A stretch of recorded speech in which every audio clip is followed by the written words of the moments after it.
ओम विष्णुपदाय कृष्णपृष्ठाय भूतले श्रीमते भक्तिवेदांत स्वामिने इति नामिने।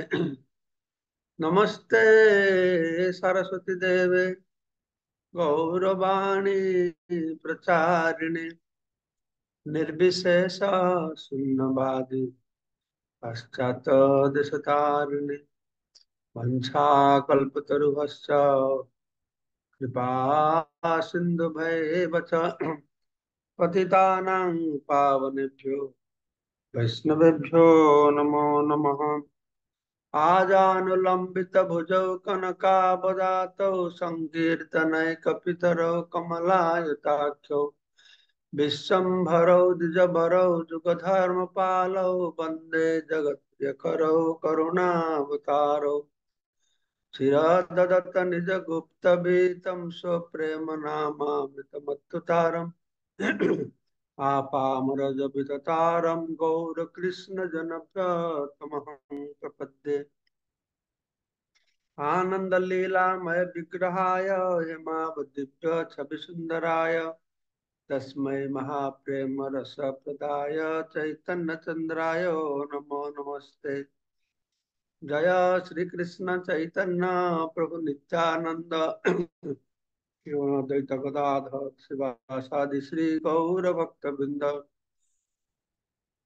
हरे कृष्ण कृष्ण कृष्ण हरे हरे, हरे राम राम राम हरे हरे। मुकम करोति वाचलं पंगुलं हैतगिरिं यत्कृपा तमहं वन्दे परमानंद माधवं सुहृदनतरणं श्री चैतन्य ईश्वरं नमः। पादाय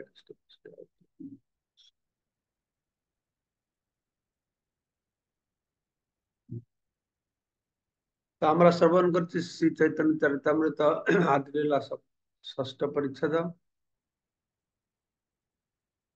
চৈতন্য পঞ্চদত্ত নিরূপণ সম্পর্কে। তো আমরা শুনলাম যে কিভাবে মহাপ্রভু বৃন্দাবন থেকে ফিরবার সময় কাশী বানারসে 2 মাস অবস্থান করলেন। অবস্থান করে সনাতন গোস্বামীকে বৈষ্ণব ধর্ম সম্পর্কে ভাগবত ধর্ম শিক্ষা দিলেন। তো তাতে গুরুদেব কাছ থেকে আদ্য গুরু শাস্ত্র এই 3জনকে মেনে থাকার যে গুরুত্ব আমরা শ্রবণ করলাম। তো তিনি তো চন্দ্রশেখর বাড়িতে থাকতেন, তপন মিশ্র বাড়িতে প্রসাদ সেবা করতেন। ইতিমধ্যে চন্দ্রশেখর মিশ্র তপন দুঃখী হইয়া প্রভু পায় কইল নিবেদন। তো আমরা শুনেছিলাম পূর্বে কিভাবে মহাপ্রভুকে এই মায়াবাদী সন্ন্যাসীরা বিভিন্ন রকমের নিন্দামন্দ করছিল, কটূক্তি প্রয়োগ করছিল, তার ক্রিটিসাইজ সমালোচনা করছিল। এইসব চন্দ্রশেখর তপন মিশ্র সহ্য করতে পারলেন না। তারা খুব দুঃখী হলো। তখন তারা মহাপ্রভুর কাছে এসেছে। কতেক শুনিব প্রভু তোমার নিন্দন, না পারে সহিতে হেবে ছাড়িব জীবন। যে আপনার নিন্দা মন্দ অনেক শ্রবণ করছি, সমালোচনা করছি, কত আর সহ্য করবো? আর সহ্য করা যায় না, আমরা শরীর ত্যাগ করব। তো বৈষ্ণব আচরণ সম্বন্ধে শ্রী চৈতন্য মহাপ্রভু সবচাইতে গুরুত্বপূর্ণ একটি নির্দেশ, চৈতন্য মহাপ্রভুর নির্দেশ হচ্ছে তরুর মতো সহিষ্ণু হওয়া আর তৃণ থেকেও সুনিচ হওয়া। তৃণাদপি সুনিচ না তররিব সহিষ্ণুনা অমানিনাং মান দেন কীর্তন্য সদা হরি। পথে পড়ে থাকা তৃণ থেকেও সুনিচ হয় বা তরুর থেকেও সহিষ্ণু হয়, নিজের জন্য কোন রকম মান সম্মানের প্রত্যাশা না করে অন্য সকলকে সমস্ত দান করে নিরন্তর ভগবানের নাম কীর্তন করা উচিত।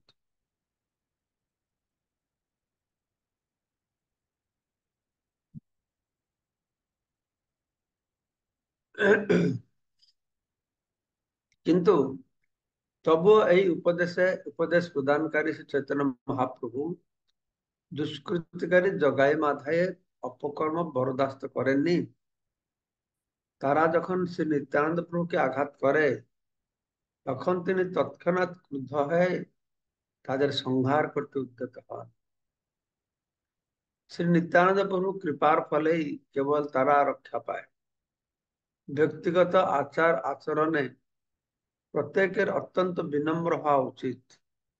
বৈষ্ণব অত্যন্ত সহনশীল, তিনি ক্রুদ্ধ হন না। কিন্তু কেউ যদি গুরুদেবের নিন্দা করে বা অন্য কোনো বৈষ্ণবের নিন্দা করে, তাহলে তার ক্রোধ আগুনের মতো উদ্দীপ্ত হয়ে উঠে। শ্রী চৈতন্য মহাপ্রভু স্বয়ং তা প্রদর্শন করে গিয়েছেন। বৈষ্ণব নিন্দা কখনো সহ্য করা উচিত নয়। কেউ যদি বৈষ্ণব নিন্দা করে, তাহলে যুক্তি তর্কের দ্বারা তাকে স্তব্ধ করা উচিত। তা করতে না পারলে সেখানেই প্রাণ ত্যাগ করা উচিত। তাও করতে না পারলে সেখান থেকে চলে যাওয়া উচিত। শ্রী চৈতন্য মহাপ্রভু যখন কাশীতে ছিলেন, তখন মায়াবাদী সন্ন্যাসীরা নানাভাবে তার নিন্দা করছিল। কেননা তিনি সন্ন্যাস হওয়া সত্ত্বেও নৃত্য কীর্তন করছিলেন। তপন মিশ্র ও চন্দ্রশেখর সেই সমালোচনা শুনেছিলেন। তারা ছিলেন শ্রী চৈতন্য মহাপ্রভুর মহান ভক্ত, তাই তাদের পক্ষে তা সহ্য করা অসম্ভব হয়ে উঠেছিল। তারা মায়াবাদীদের স্তব্ধ করতে পারছিল না। যদি নিন্দামন্দ শ্রবণ করবে, তাহলে যুক্তি দিয়ে তাদেরকে বন্ধ করতে হবে। কিন্তু এখানে এরা নিন্দামন্দ সহ্য করতে পারছে না, যুক্তি দিয়ে স্তব্ধ করতে পারছে না। তারা প্রস্তাব নিয়ে আসলো যে আমরা সহ্য করতে পারছি না, আমরা প্রাণ ত্যাগ করব। তাই তারা শ্রী চৈতন্য মহাপ্রভুর কাছে এই আবেদন করেছেন যে, যেহেতু তারা সেই অসহ্য নিন্দা আর সহ্য করতে পারছিলেন না, সেহেতু তারা জীবন ত্যাগ করবেন বলে মনস্থ করেছে। তোমার নিন্দায় যত সন্ন্যাসীর গণ, শুনিতে না পারি ফাটে হৃদয় শ্রবণ। এই মায়াবাদী সন্ন্যাসীরা তোমার নিন্দা করে, সে নিন্দার সহ্য হচ্ছে না। সে নিন্দা শ্রবণ করে আমার হৃদয় বিদীর্ণ হয়ে যাচ্ছে। তো এটি হচ্ছে শ্রীকৃষ্ণ ও শ্রী চৈতন্য মহাপ্রভুর প্রতি প্রকৃত প্রেমের প্রকাশ। ভগবান কেউ নিন্দা মন্দ করলে ভক্তের অনুভব কিরকম হবে, সেটি এখানে প্রকাশিত হয়েছে। চন্দ্রশেখর, তপন মিশ্র, এই দুজনের আচরণে, এই দুজন যা ভাব প্রকাশ করেছেন তার মাধ্যমে। তিন শ্রেণীর বৈষ্ণব রয়েছেন: কনিষ্ঠ অধিকারী, মধ্যম অধিকারী, উত্তম অধিকারী। কনিষ্ঠ অধিকারী বা সর্বনিম্ন স্তরের বৈষ্ণব হচ্ছেন তিনি যার ভগবানের প্রতি দৃঢ় শ্রদ্ধা রয়েছে, কিন্তু শাস্ত্র সিদ্ধান্ত সম্বন্ধে তিনি ততটা পারদর্শী নন। এই তিন প্রকারের বৈষ্ণব সম্পর্কে বিভিন্ন জায়গায় বিভিন্ন প্রকার বর্ণনা করা হয়েছে। এই এক রকমের বর্ণনা ভাগবত বর্ণনা করা হয়েছে যে কনিষ্ঠ ভক্ত, সে নিজের ভগবান প্রতি দৃঢ় শ্রদ্ধা রয়েছে, কিন্তু শাস্ত্র সিদ্ধান্ত জানে অন্যকে কনভিন্স করতে পারে ততটা নেই। আর মধ্যম অধিকারী শাস্ত্র সিদ্ধান্ত সম্বন্ধে পূর্ণরূপে অবগত, এবং গুরু ও কৃষ্ণ তার ভক্তি অবিচলিত, তা- তার শ্রদ্ধা ভক্তি রয়েছে আর শাস্ত্র সিদ্ধান্ত ভালো জানে। আর কেউ শ্রদ্ধা ভক্তি আছে কিন্তু শাস্ত্র সিদ্ধান্ত ভালো জানে না। তো যারা মধ্যম অধিকারী শাস্ত্র সিদ্ধান্ত সম্বন্ধে পূর্ণ অবগত, গুরু ও কৃষ্ণ তার ভক্তি অবিচলিত, তাই তিনি অভক্তদের পরিহার করেন এবং বালিশ বা অজ্ঞ ব্যক্তিদের কাছে প্রচার করেন, আর সর্বোচ্চ স্তর ভক্ত মহাভাগবত বা উত্তম অধিকারী কাউকে অবৈষ্ণব রূপে দর্শন করে না। তো এখানে বলা হলো মধ্যম অধিকারী তিনি কি করবে? প্রেম,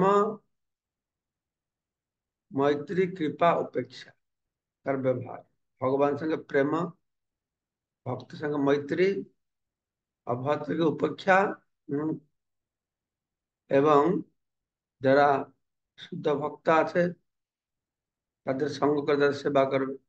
উম,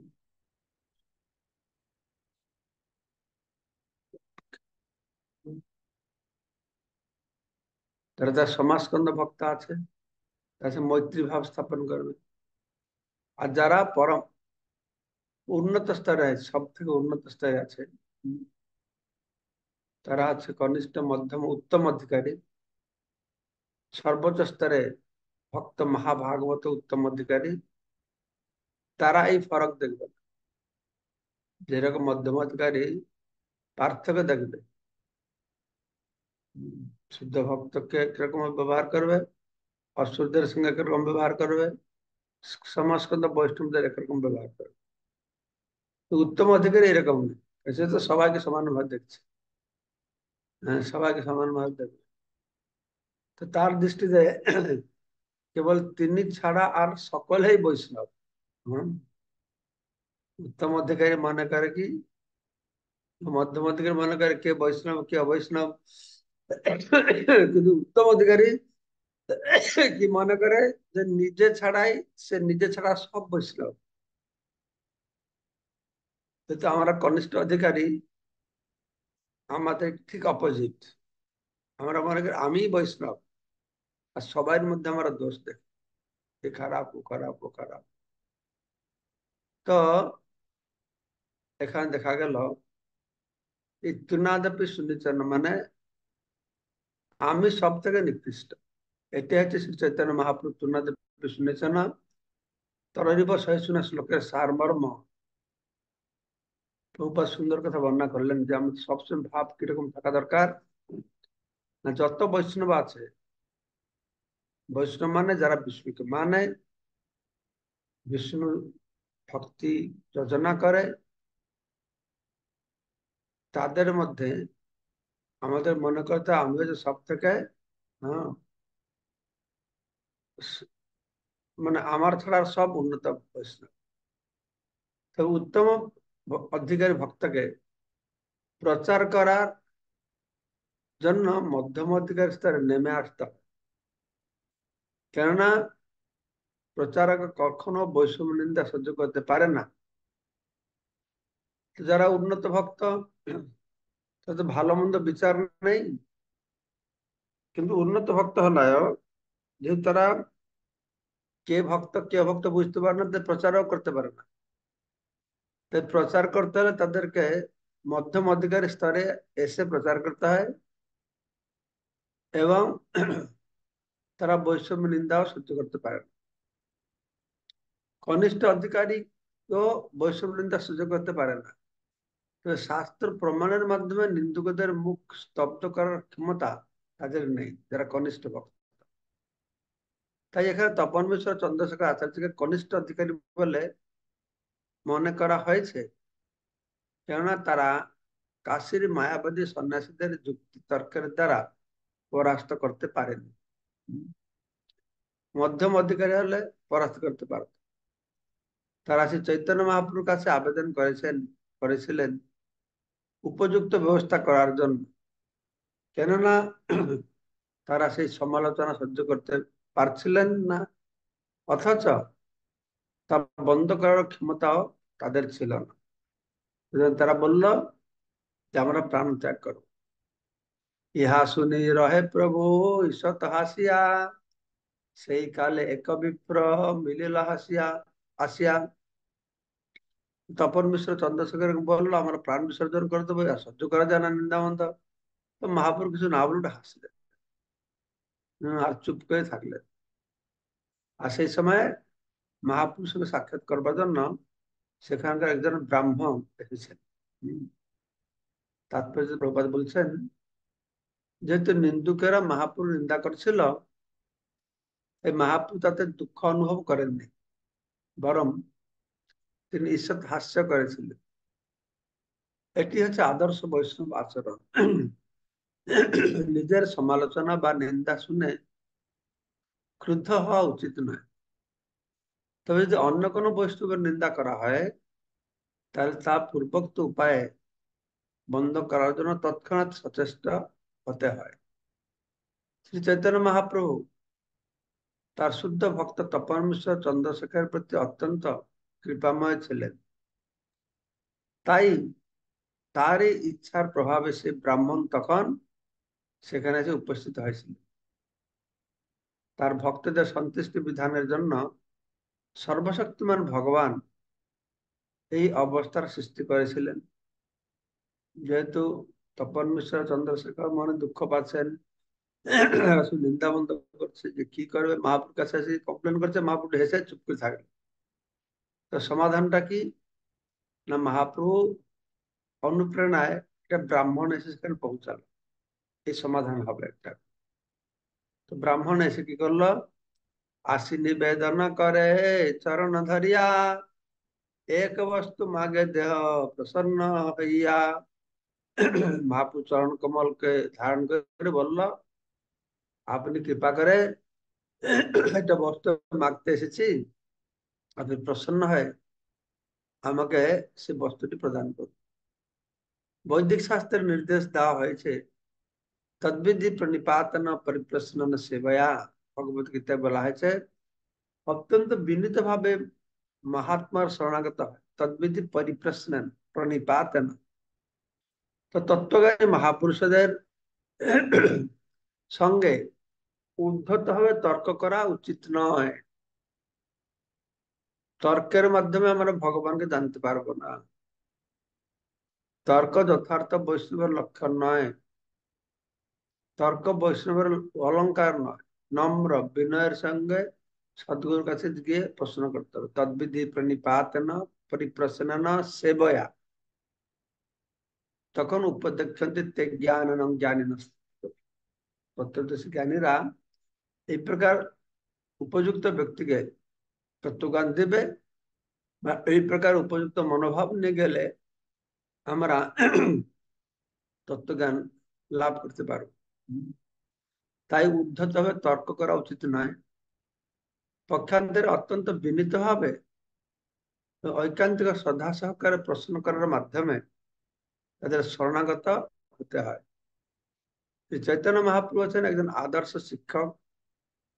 তিনি আচরণকে সবকিছু শিক্ষা দিয়ে গেছেন। মহাপ্রভু এসেছেন আপনে আচার্য ধর্ম জীবের শিক্ষা। নিজে আচরণ করে তার ভক্তদের আচরণের মাধ্যমে জগৎবাসীদেরকে শিক্ষা দেওয়ার জন্য তার অনুগামীরাও তারই পদাঙ্ক অনুসরণ করছে। সেভাবে আচরণ করে তারা জগৎবাসীদেরকে শিক্ষাদান করছেন মহাপ্রভু পদাঙ্ক অনুসরণ করে নিজে আচরণের মাধ্যমে। শ্রী চৈতন্য মহাপ্রভু সঙ্গ প্রভাবে পবিত্র হয় এই ব্রাহ্মণও অত্যন্ত বিনীত হবে তার চরণে তার প্রার্থনা নিবেদন করেছিলেন। শ্রী চৈতন্য মহাপ্রভু শ্রী পাদ পদ্মে পতিত হয়ে তিনি বলেছিলেন, বিনম্র ভাব নিয়ে বলেছিলেন, সকল সন্ন্যাসী মুই কইনু নিমন্ত্রণ, তুমি যদি আইস পূর্ণ হয় মর মন।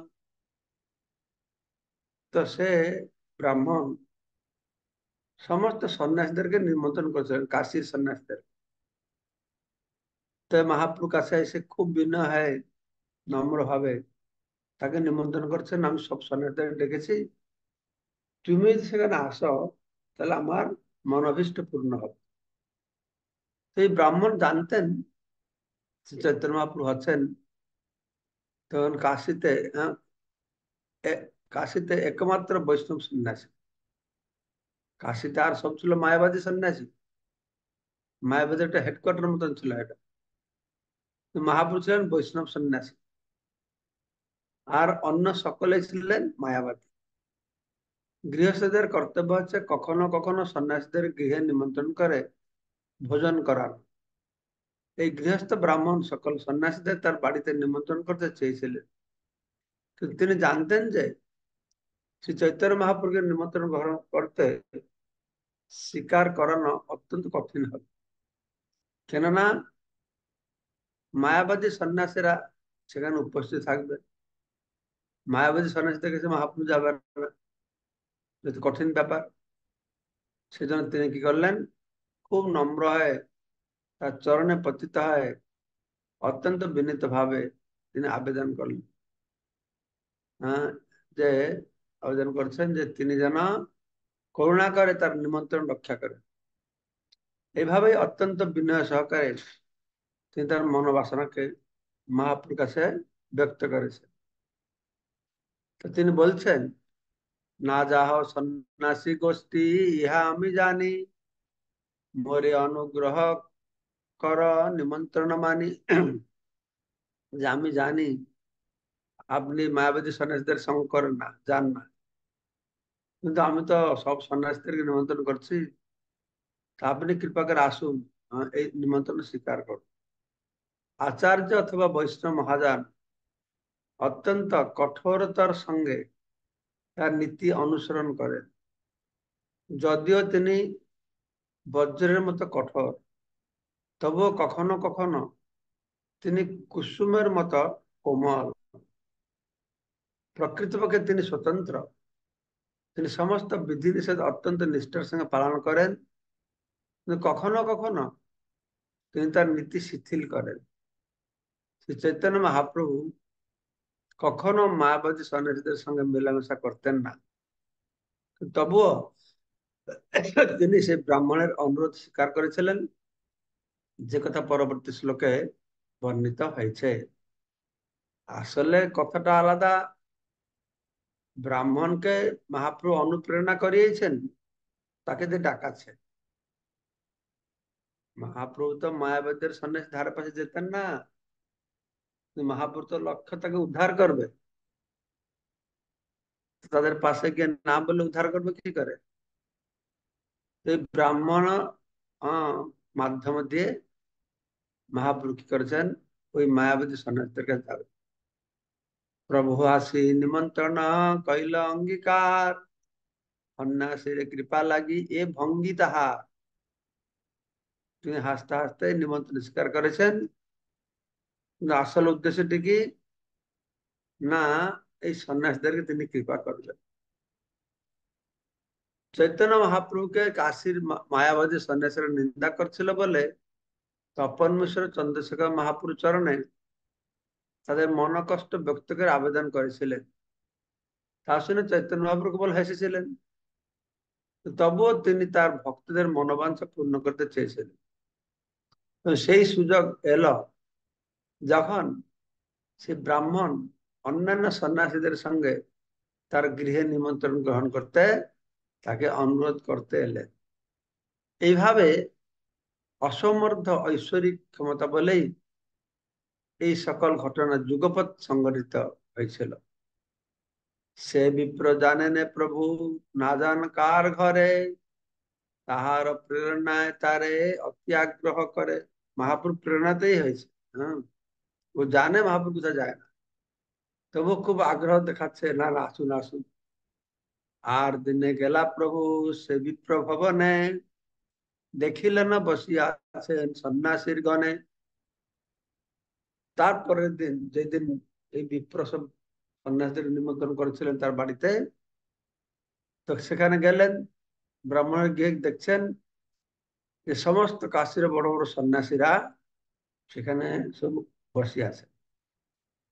সবা নমস্করি গেলা পাদ প্রক্ষালনে, পাদ প্রক্ষালন করি বসিলা সেই স্থানে। কি করলেন, সব প্রথম সবাইকে প্রণাম করলেন। প্রণামী নিবেদন করে যেখানে সবাইকে পাদ প্রক্ষালন, পা ধোয়েন, সেখানে গিয়েছেন, আর সেইখানে গিয়ে বসে আছে। মহাপুরুষ স্টাইলটা এইরকম নেই, সবার সঙ্গে এইরকম ব্যবহার করেছে।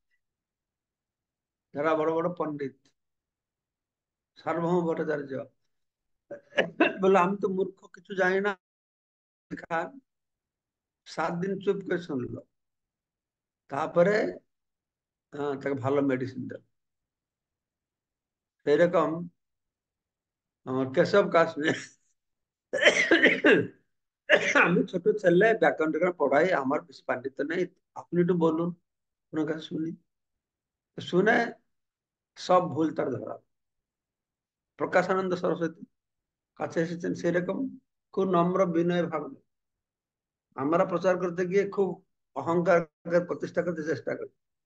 তো মহাপ্রভুর কাছ থেকে এই কায়দাটা শিখতে হবে। হুম, খুব কঠিন কায়দা একটা। এখানে যাবে প্রথমে খুব নম্র বিনয় ভাব প্রকাশ করতে হবে, কাউকে পরাস্ত করবার জন্য নয়, কাউকে অপদস্থ করবার জন্য নয়, এইসব ভাব নিয়ে নয়। হম, বিনয় ভাব নিয়ে সেখানে যেতে হবে।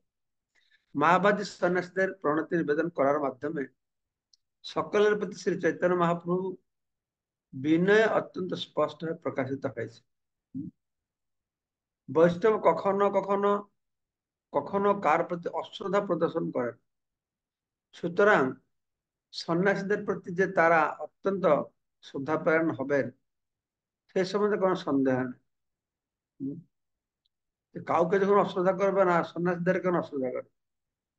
শ্রী চৈতন্য মহাপ্রভু শিক্ষা দিয়ে গেছেন, অমানি নাং মান দে না, অমানি, মান দে না, সবাইকে মান দে না, সবাইকে সম্মান দান করবে, কিন্তু অমানি, নিজে কখনো সম্মানের প্রত্যাশা করবে না। সন্ন্যাসীর কর্তব্য হচ্ছে সর্বদা খালি পায়ে চলাফেরা করে। তাই তিনি যখন মন্দিরে অথবা ভক্ত গোষ্ঠী প্রবেশ করেন, তখন সবার আগে তাকে পাদ প্রক্ষালন করে উপযুক্ত আসন গ্রহণ করতে হয়। ভারতবর্ষে এখনো প্রচলিত রীতি রয়েছে যে জুতো খোলে একটি কোন নির্দিষ্ট স্থানে তা রেখে তারপর পা ধুয়ে খালি পায়ে মন্দিরে প্রবেশ করতে হয়। শ্রী চৈতন্য মহাপ্রভু হচ্ছেন একজন আদর্শ আচার্য।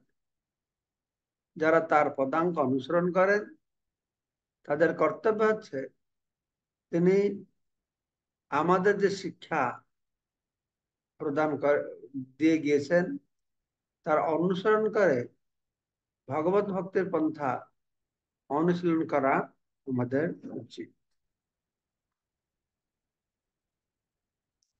বসিয়া করিলা কিছু ঐশ্বর্য প্রকাশ, মহাতেজময় বপু কোটি সূর্যাভাস। মহাপুরুষ যেখানে সবাই পা ধুয়েছে সেখানে পা ধুলো, সেখানে বসে পড়লো। আর মাটিতে বসে চৈতন্য মহাপ্রভু তার ঐশ্বর্য প্রকাশ করেছেন। তখন সবাই দেখতে পাচ্ছে, মনে করছে যেন কোটি সূর্য জ্যোতির্ময় শরীর প্রকাশ করেছে। চৈতন্য মহাপ্রভু হচ্ছেন পরমেশ্বর ভগবান কৃষ্ণ। কৃষ্ণই চৈতন্য রূপে এসেছেন, তাই তিনি সর্বশক্তিমান। তাই তার পক্ষে কোটি সূর্যের মতো উজ্জ্বল জ্যোতি প্রকাশ করা মোটেই অসম্ভব নয়। শ্রীকৃষ্ণের আর একটি নাম হচ্ছে যোগেশ্বর, অর্থাৎ যিনি সমস্ত যোগ ঐশ্বর্যের অধীশ্বর, শ্রীকৃষ্ণ। আর শ্রীকৃষ্ণ চৈতন্য মহাপ্রভু হচ্ছেন শ্রীকৃষ্ণ স্বয়ং। তাই তিনি যে অলৌকিক শক্তি প্রদর্শন করতে পারেন, হ্যাঁ, এতে কোনো সন্দেহ নেই। চৈতন্য মহাপ্রভু হচ্ছেন কৃষ্ণ স্বয়ং। তাই তিনি যে কোনো অলৌকিক শক্তি তিনি আহ, প্রদর্শন করতে পারবেন। 60 নম্বর শ্লোক পর্যন্ত হয়ে গেল। আগামীকালকে আমরা 61 নম্বর শ্লোক শ্রবণ করব, যে মহাপ্রভুর এই আচরণ দেখে সে কাশীর মায়াবাদী সন্ন্যাসীদের কিভাবে ভাবান্তর হয়েছে। হ্যাঁ, কিভাবে মহাপ্রভু ডেকে বসিয়েছেন, তাদের সঙ্গে আলাপ আলোচনা হয়েছে, এগুলো আগামীকালকে আমরা শ্রবণ করবো।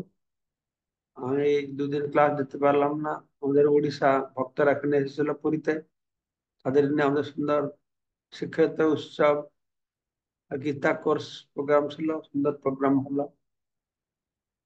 তো যদি আপনাদের একটা দুটো প্রশ্ন থাকে বা কিছু বলার থাকে বলতে পারে।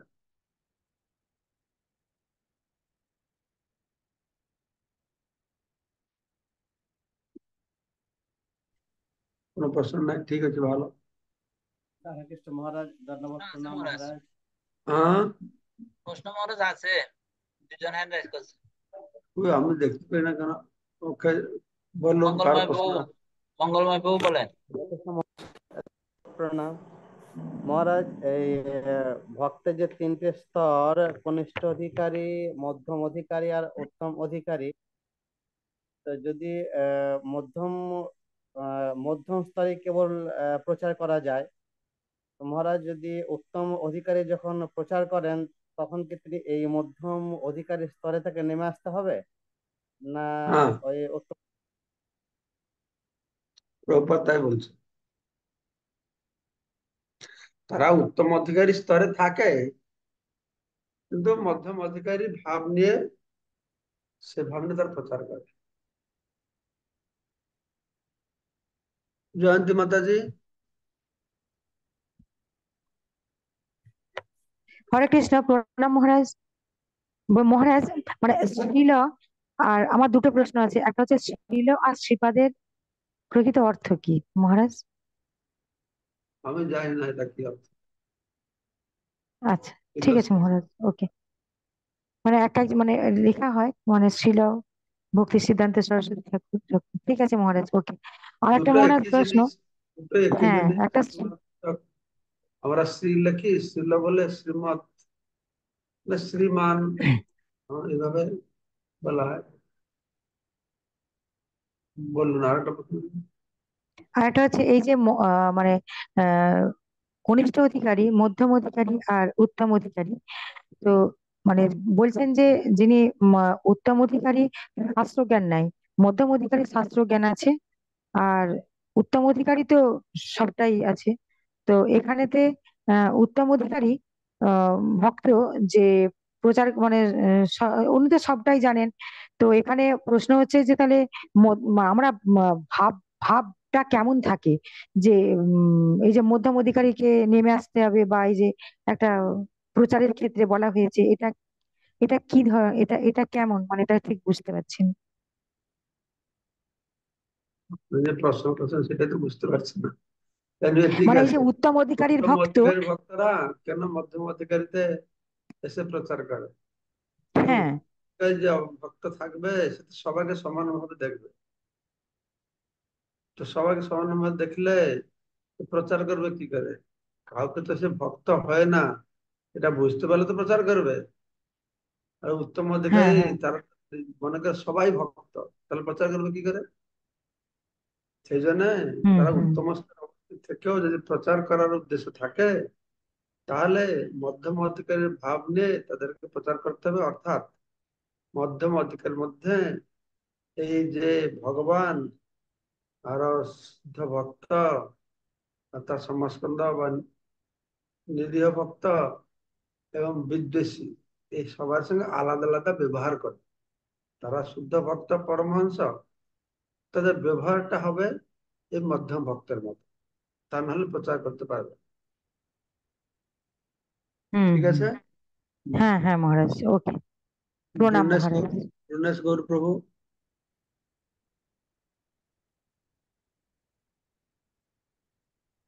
মিউট হরে কৃষ্ণ, করেন। ধন্যবাদ প্রণাম মহারাজ। হরে কৃষ্ণ, ধন্যবাদ প্রণাম মহারাজ। মহারাজ, বলো। যে মধ্যম অধিকারী যে ভক্ত, সে এই প্রচার করবে এবং অন্যের যে দোষ ত্রুটি আছে, যেটা কৃষ্ণ সেবায় প্রতিবন্ধক, এই দোষ ত্রুটিগুলো তো সে মুক্ত করার চেষ্টা করবে, তাই না? কি কি হলো বুঝতে পারলাম না। যে মধ্যম অধিকারী ভক্ত, সে প্রচার করবে যে মানুষ, এই জড়জগতের মানুষ যে কৃষ্ণ সেবায় যুক্ত হতে পারছে না, কৃষ্ণের ভক্ত হতে পারছে না, এই ভক্ত হতে পারে, বা এই ভক্ত হওয়ার জন্য যে তার সমস্যা বা প্রতিবন্ধকতা আছে, এই ত্রুটি বিচ্যুতিগুলো দর্শন করবে, না কোনো দোষ দর্শন করবে? না না, যারা কিছু আছে তারা অসুরের মতন শুনতে চায় না, বিদ্বেষী, তাদের কাছে কিছু বলবে না। যারা নিরীহ আছে, যারা বিদ্বেষী নয়, তাদেরকে কৃষ্ণ ভক্তি প্রচার করে। দোষ ত্রুটি কি বৈষ্ণবদের দোষ ত্রুটি? বৈষ্ণবরা কোনটা দোষ ত্রুটি বলে মনে করে? যারা কৃষ্ণ বিদ্বেষী সেটাই দোষ, বাস। আর কোনো দোষটাকে দোষ বলে তোটা গ্রহণ করে না। কৃষ্ণ বিদ্বেষী বৈষ্ণব বিদ্বেষী এটা সব থেকে বড় দোষ। তাই না? আমি সবকিছু ভালো করছি কিন্তু কৃষ্ণ বিদ্বেষী বৈষ্ণব বিদ্বেষী, তাহলে এটা কি করে হবে? আর যদি কৃষ্ণ বিদ্বেষী বৈষ্ণব বিদ্বেষী নেই, আর কিছু কিছু খারাপ কাজ করেছি, তাহলে কৃষ্ণ সেটাকে আস্তে আস্তে আমাদের ঠিক করে দেবে। ঠিক আছে, হুম। ঠিক আছে, তাহলে আজকে সবাইকে অশেষ ধন্যবাদ। বাঞ্ছা কল্পতরুভ্যশ্চ কৃপা বাঞ্ছাকল্পতরুভ্যশ্চ কৃপা ভগবতো সিন্ধুভ্যশ্চ পতিতানাং পতিতানাং পাবনেভ্যো পাবনেভ্যো বৈষ্ণবেভ্যো বৈষ্ণবেভ্যো নমো নমঃ। নমঃ। প্রণাম মহারাজ। ওই বয়ন না কথা। নব্বই নমো নমঃ। আনন্দ হরি কৃষ্ণ ভক্ত জনিতাই গৌর প্রেমানন্দে জয় হরি হরি।